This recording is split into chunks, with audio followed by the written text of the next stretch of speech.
Morning, Champion. This is Professor Asurin from Government College of Technology. நீங்கள் என்ன பார்க்கணும்னா forging operation, swagging அப்படின்னா என்னன்னு பார்க்க போகிறோம். Swaggingனா என்ன சொல்கிறாங்க? Swaggingனா a special variation of impact forging where the repeated flows are obtained by a radial movement of shaped dice-னு சொல்லியிருக்காங்க. என்ன சொல்கிறாங்கன்னா இது வந்து இம்பாக்ட் ஃபோர்ஜிங்கில் ஒரு வகை தான். இதில் என்னென்னா ரிப்பீட்டட் ப்ளோ கொடுப்பாங்களாம், அப்படியே சுற்றி அடிப்பாங்கன்றாங்க. Radial movement of the shape டைஸில் வந்து சுற்றி அடிக்கிறதுனால வந்து நடக்குதுன்றாங்க.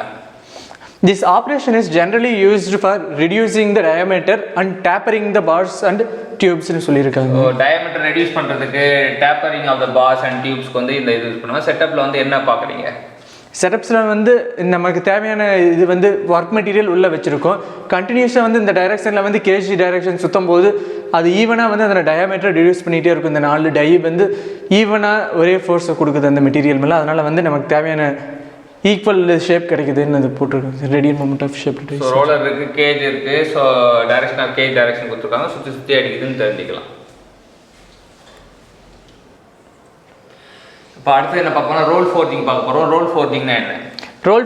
Role forging is performed with 2 semicircular grooved roll held by 2 parallel shaftல சொல்லியிருக்காங்க. என்ன roll forging is performed with 2 semicircular grooved roll. இதான் வந்து semicircular grooved roll held by 2 parallel shaft. இந்த 2 ஷாஃப்ட் வந்து parallel இருக்கும்ன்றாங்க. This process is used for reducing the diameter of rods அப்படினு சொல்லியிருக்காங்க. ராடோட diameter குறைக்கிறதுக்கு இந்த ரோல் ஃபோர்ஜிங் பயன்படுது. Heated workpiece is placed between the dies in an open position. After a half revolution of the rolls, the workpiece is rolled out.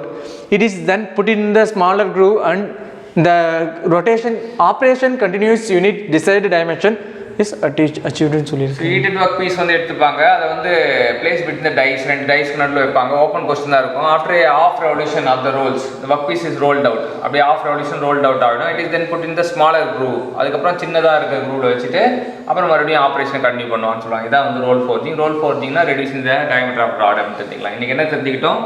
ஸ்வேஜிங் and roll forging ரெண்டும் சொல்லியிருக்காங்க. Role forging வந்து நமக்கு கற்றுக் கொடுத்தாங்க Selvakannan. So கற்றுக் கொடுத்த செல்வக்கண்ணுக்கு நன்றி. தேங்க்யூ.